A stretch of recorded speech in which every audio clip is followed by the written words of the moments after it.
Welcome, curious minds and fellow runners, to the Runner's Paradox podcast. We're so glad you're joining us again as we explore, well, the deeper side of distance running. Yeah, absolutely. This series, as you probably know, is all about bringing the Runner's Paradox book to life. But we don't just stick to the page. Not at all. We really try to venture beyond, weaving in the latest cutting-edge research, some really compelling real-life stories, and, that deeper philosophical reflection that can genuinely change how you think about running. And today, oh boy, we're embarking on a journey into something that might seem obvious, but is actually, well, incredibly profound and maybe surprising. Totally. We're diving into Chapter 6. It's called Mile 6, The Terrain Beneath Your Mind. Aptly titled, I think, because Right. this whole exploration is about how the very ground you run, the actual dirt or pavement or gravel, it's way more than just a surface. Right. It's like an active dynamic force. It shapes your entire running being, often in ways you haven't even consciously thought about. Exactly. We tend to focus on our stats, don't we? Pace, distance, performance, what we do to the environment. Yeah, we measure everything. But the core question for today is kind of the reverse. How does the physical terrain under our feet, whether it's hard asphalt, a tricky forest trail, loose gravel, maybe even dealing with biting cold or heat, how does that shape who we are as runners? Beyond just split times, how does it affect our perception, our emotions, maybe even our identity? It really flips the script, doesn't it? It demands a huge shift in perspective, actually. That physical terrain, boring city pavement, challenging routes on a trail, soft beach sand, it's not just a passive backdrop. Right. It's an active participant, a silent partner in your run. Yeah, a co-conspirator. I like that. It subtly but powerfully influences everything, from like intricate neural stuff happening in your brain right down to your emotional state, even your cognition. It's a constant conversation, a two-way street. Exactly. So get ready for some pretty surprising science and some deep philosophical ideas. It'll show you the terrain isn't just where you run. It's an active co-creator of the whole experience. It's actually kind of wild to think about how the ground beneath your feet transforms your run, often without you even realizing it. It really is. And just a reminder, you can always find more info about the series and the Runner's Paradox book over at therunnersparadox.com. Okay, let's dig in. So let's start by sort of peeling back the layers on how we usually look at running, The typical view, yeah. which is so often just boiled down to numbers, isn't it? Pace, distance, elevation, calories burned. We strap on the GPS, we chase PBs, we focus on what we can quantify. Obsessively sometimes. Right. But what if running is actually, at its core, something much richer, more complex? What if it's fundamentally about sensory immersion? That's exactly where we want to start, taking what we call a phenomenological perspective. Okay, phenomenology. Break that down a bit. Sounds academic. It can sound that way, but it's actually the opposite. It's not about abstract theories. It's about stripping away the numbers and focusing on what running feels like, what it means to your body and mind right in the moment. Your direct lived experience. Precisely. Your experience of the world as you move through it. And from that angle, running is fundamentally a sensory event, not just a physical feat. And there's this fascinating idea, it's mentioned in the book, that around mile 4 of a run, and maybe some seasoned runners listening can relate to this, something kind of shifts. Wow, what happens? Well, those external metrics, the glowing numbers on your watch, they start to fade. They just become background noise. Okay, I think I know that feeling. And what comes forward instead is your internal landscape. You become much more aware of, say, the sound of your breath, the rhythm of your heart, maybe the tension in your shoulders, or just how your feet are hitting the ground. It's a shift from doing the run to just being in the run. Exactly. It's a total reorientation of your awareness from, am I hitting my splits, to, wow, listen to those birds, or how does this gravel actually feel? Yeah, or, ouch, that root came out of nowhere. Yeah, that too. And this isn't just, a nice feeling. It goes right to the core of how we exist in the world. Well, the philosopher Maurice Merleau-Ponty talked about this. He argued the body isn't just in the world, like an object in a box. Okay. No, the body is the vehicle of being in the world. It's how we encounter reality, how we interpret it, how we engage with it. Our senses, our movement, our presence, that's how we build our world. And that applies directly to running.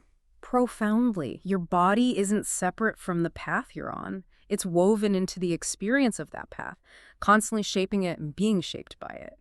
That distinction makes so much sense. Like, think about the massive difference between running on a treadmill versus, say, tackling a really rocky technical trail. Oh, night and day. On the treadmill, you're just pounding away, right?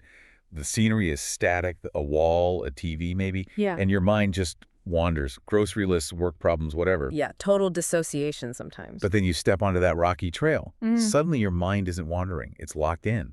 It's rooted in the present moment. You're paying attention to every single foot placement, every root, every little shift underfoot. And crucially, that's not just about avoiding falling over, though that's part of it. Right. It's about experiencing different dimensions of consciousness. And these dimensions are shaped directly by the terrain itself. Wow, okay. Dimensions of consciousness. Yeah, the kind of sensory precision you need for varied, unpredictable terrain. It can fundamentally shift your mental state. It pushes you into this deep engagement, a focus that's way beyond just escaping the daily grind. It's like an active dialogue between your senses and the path. A dance, almost. A dance of micro-adjustments demanding your full presence. I can totally picture that. It reminds me of a run I did recently in the Critchie Reservoir here. Early morning, I was feeling stiff, honestly a bit grumpy about getting up. We've all been there. Yeah, it often takes me a good half hour just to warm up mentally, shake off that inertia. Yeah. But then I hit the trail undulating, leaves everywhere, through this mini rainforest, monkeys watching. Sounds amazing. It was. And something shifted.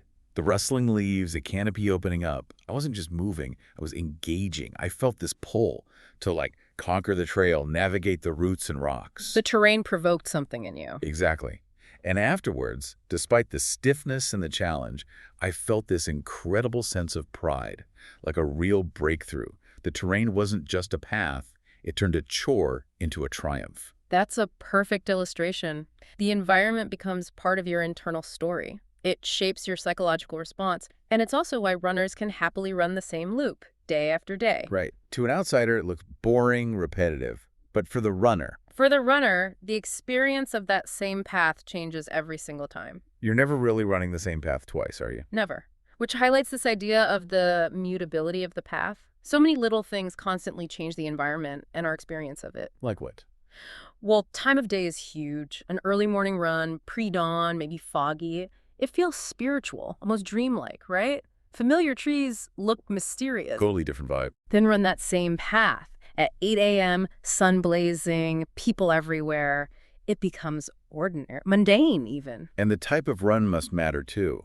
Like a jog versus sprints. Absolutely. A leisurely jog lets you soak things in. But during intense intervals, your consciousness is all over the place. How do you mean? 1 second, you're trying to dissociate from the leg burn, just floating above it all. The next, maybe you notice the breeze for a split second. Then boom, you're hyper-focused on your stride, your footfall. Shifting between states rapidly. Exactly. It's like flickering between different realities within the same run. And this constant flux shows how we actively create meaning and connection with the environment based on our intention and movement. It's deeply personal. So if the path changes so much and our experience changes with it, it sounds like the terrain becomes, well, more than just scenery. It's almost like a teacher, a nonverbal guide. It absolutely does, and that's a really powerful insight. The ground beneath you guides your movement silently, not with commands, but with direct sensory feedback. How does it teach you? It teaches foot strike economy how to land efficiently. It refines your dynamic balance constantly. You don't tell yourself, okay, foot, land softer here. No, you definitely don't. The rough gravel tells your foot how to land. It demands a response, an immediate intuitive adjustment, which leads to that core idea from the book. I know the one you mean. You don't tell your foot to land differently. The gravel tells it. And over time, you listen faster. You listen faster. I love that phrase. What does that feel like when you're really listening fast?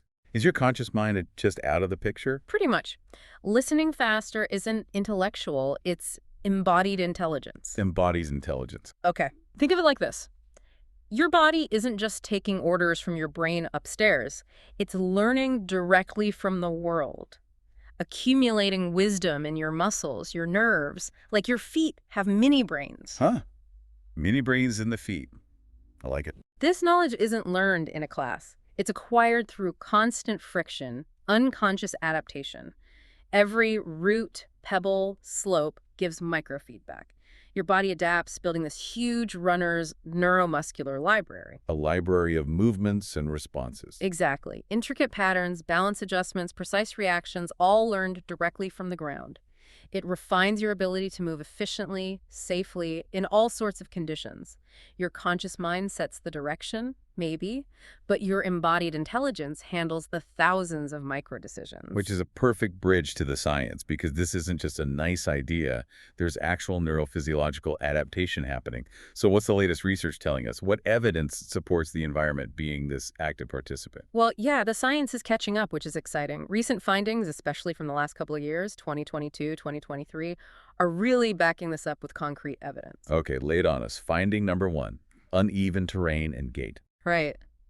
The first confirmed finding is that when you run over even mildly uneven terrain, think subtle roots, loose pebbles, slight undulations, you start relying on what scientists call open loop mechanics. Open loop mechanics. Yeah, basically, you're not relying solely on looking where you're going to stay stable. It's more like autopilot for your feet. The ground sends immediate signals and your body adjusts automatically. Without you thinking about it. Exactly. Those little gait adjustments, changing stride length, foot angle, cadence to handle roots or rocks, they happen subconsciously. You don't consciously think, shorten stride by 2 inches now. It just happens instantly. So the environment really is acting like an external brain, making decisions faster than our conscious mind could manage. That's a great way to put it. It strongly supports that external brain idea. It's regulating movement beneath conscious thought. Distributed intelligence with the ground providing constant rapid feedback. And that affects pacing too. Definitely. Variable terrain forces nonlinear pacing. You naturally adjust cadence, foot strike, reacting to microterrains without thinking. It's incredibly efficient adaptation. Mind-blowing. Okay, what about notoriously tough stuff like running on sand? Ah, yes, sand. That brings us to the second confirmed finding. Running on difficult, yielding terrain mud, soft sand, super technical trails basically doubles as natural resistance training. Like hitting the gym without the gym? Pretty much. Specifically, studies show that soft shifting ground significantly boosts the activation of your posterior chain muscles. Glutes, hamstrings, calves. Yeah, and also crucial smaller ones like the tibialis anterior in the shin, vastus medialis in the inner thigh. Key muscles for power, stability, injury prevention. And the boost is noticeable. Definitely. Research shows a significant percentage increase in activation, sometimes up to 28% more compared to firm ground. This natural resistance builds strength, agility, joint control, all without needing structured gym sessions. So that feeling after a hard beach run where you feel stronger but exhausted, Yeah, that's real. totally real. It's not just in your head. Your body just did a measurable resistance workout. You're literally building a more robust, adaptable body by choosing tougher terrain. Amazing. Okay, finding number three. How does soft or uneven ground affect stride mechanics? Right, this gets into the biomechanics. Soft or uneven ground often reduces peak impact forces. Good for joints, maybe. But, and this is key, it simultaneously increases instability. That makes sense. You're working harder to stay balanced. Exactly. And that combination affects everything. Your stride length adjusts, your cadence changes, your ground contact time varies. Constant micro adjustment. And the long-term benefit? Huge. This continuous adaptation significantly improves your dynamic balance and proprioception over time. Proprioception, that's your body's sense of where it is in the space, right? Exactly, your internal positioning system. Mm. Running on unstable surfaces refines those internal feedback loops. It makes you a more coordinated, adaptable, resilient runner, better able to handle unexpected terrain shifts. Okay, so let's pull these three findings together. Subconscious gait changes, natural resistance, refined biomechanics. What's the big picture? The big picture confirms it. The terrain isn't just something we run on. It's something we run with. We're constantly interacting, adapting to its demands. And these adaptations aren't just about performance. No, they're about fundamentally reshaping the runner's neuromuscular system. Your body and brain are literally being rewired and strengthened by the environment. It's this dynamic coevolution. Turning us from just biological machines into truly situated beings. Precisely. Runners whose very essence is tangled up with and shaped by the world they move through. That idea, situated being, leads us beautifully into the deeper philosophical side of this. We're going beyond the science now into the environment's existential impact, how it makes us feel, how it shapes our sense of self. Indeed. We can go back to Merleau-Ponty's idea of perceiving with the world, but maybe even extend it to what he called a shared perceptual field. Shared perceptual field, like when running with others. Exactly. Think about it. There's often this amplified meaning from shared senses. The crunch of gravel under two sets of feet, the way the light hits a trail you both love, the shared struggle up a hill. Yeah, you're experiencing it together. You're sharing more than just space. You're sharing a way of experiencing the environment. It deepens the connection, not just to the place, but to each other. An unspoken bond. It makes the run itself feel like an act of, I don't know, intense intentionality, especially on tough terrain. You're choosing to engage with the world purposefully. Absolutely. Every run, especially a challenging one, becomes an existential act of intentionality. It's purpose, self-orientation towards transformation. Choosing the effort. Choosing the effort, the repetition, with a goal, a race, a PB, just becoming stronger. And in that context, paths aren't just lines on a map. They hold emotional residues, memories of struggles, triumphs. Tracks hold histories of failure and victory. Right. These external things get internalized. They become part of your story, your journey. It echoes philosophical ideas, maybe like Camus, about finding meaning through struggle. The environment mirrors our inner journey. And what about the psychological impact? Running in nature just feels different than treadmill running. Why? It really does, and science backs this up. Natural environments seem to dampen the brain's threat response. The amygdala chills out a bit. Less stress, less fear processing. Right. And at the same time, nature enhances your rest and digest parasympathetic tone, your body's chill-out mode. So the alarm system quiets down, relaxation kicks in. Exactly. Which explains physiologically why long runs in nature feel more restorative, more therapeutic than grinding it out indoors where your brain might still be buzzing. So it's a real measurable shift in our nervous system, not just a feeling. Precisely. Rhythmic endurance activities like running can literally entrain the body, shift it from sympathetic fight or flight towards that calmer parasympathetic state. How does that happen? The rhythm of your feet, the rhythm of your breath. It can physiologically loosen those knots in the psyche, allow stuff like grief, anger, anxiety to be metabolized through motion, processed and released. Wow. Catharsis through movement. It's a profound integration of mind and body. That clarity, that calm, that emotional release runners talk about, that's your physiology working, guided by rhythm and environment. Which brings us back to that central paradox, the one that always gets me. Have you ever finished a run stronger because it was harder than it needed to be? It seems illogical, right? It does, but it's the paradox of resistance as revelation. Difficult environments, mud, sand, rocks, they don't just challenge you. They enhance strength and control because they demand more. The struggle is the catalyst. Exactly. It forces adaptation in real time.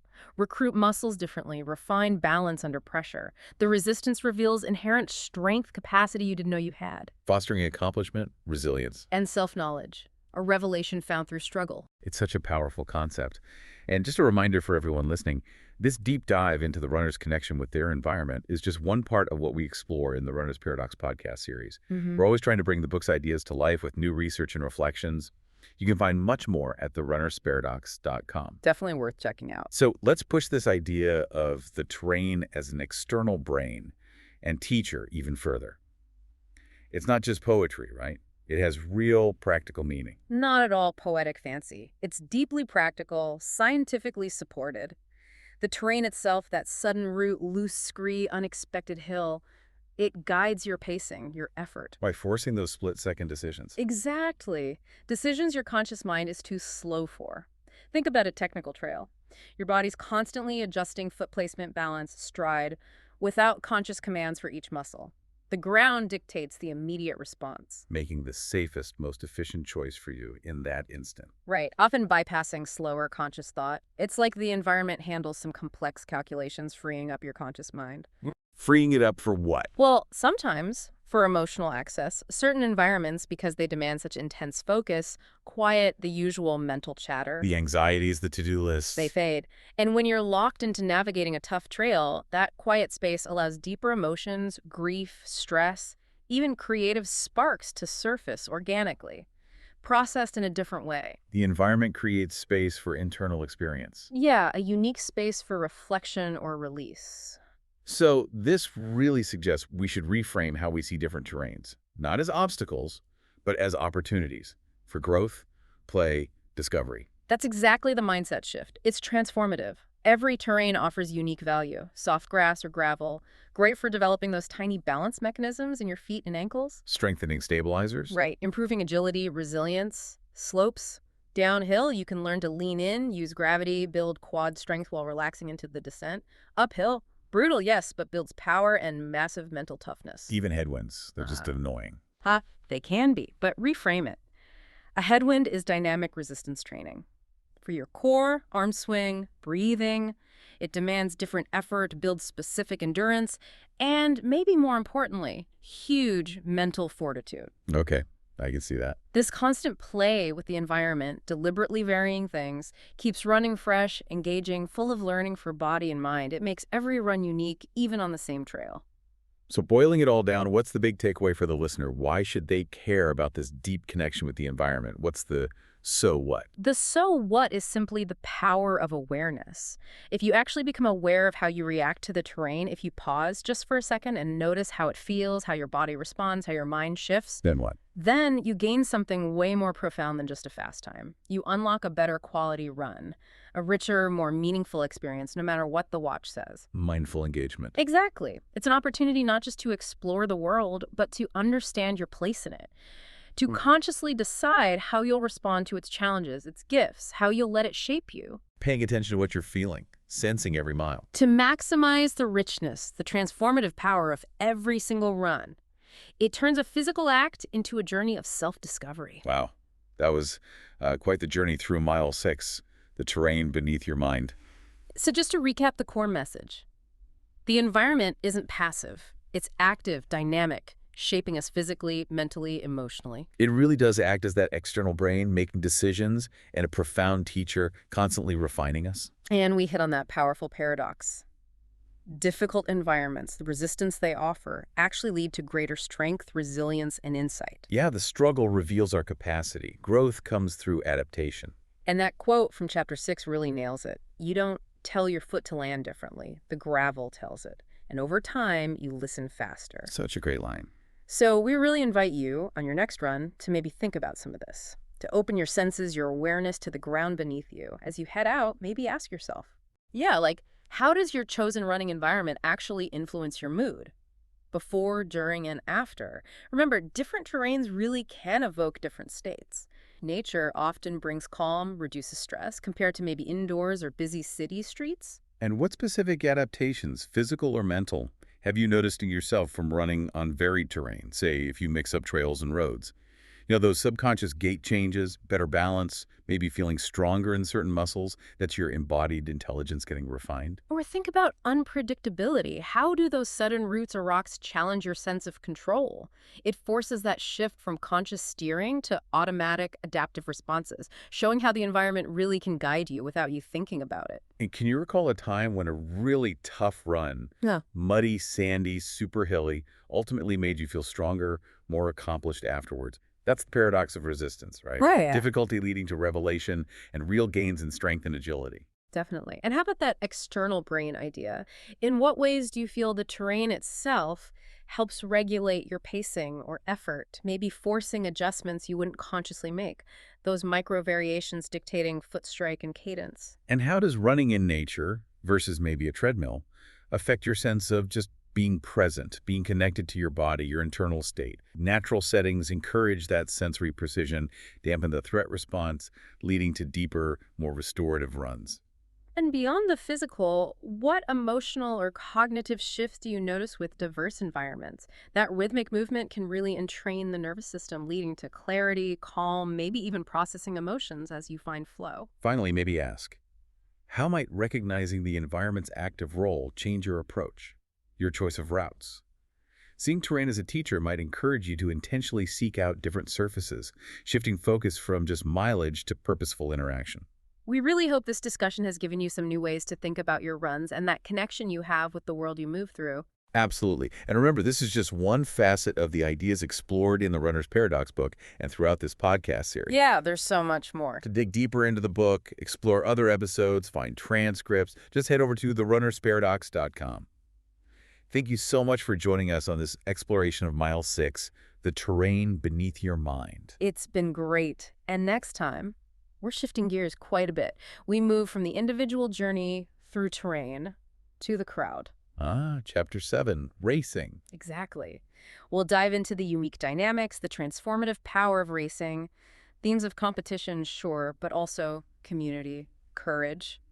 What happens when runners line up together? Ooh, that'll be fascinating. Can't wait to get into that one. Me neither. Until then, keep embracing the paradox, keep exploring your own limits, and keep finding that joy, insight, and strength in every single step of your running journey. Happy running, everyone!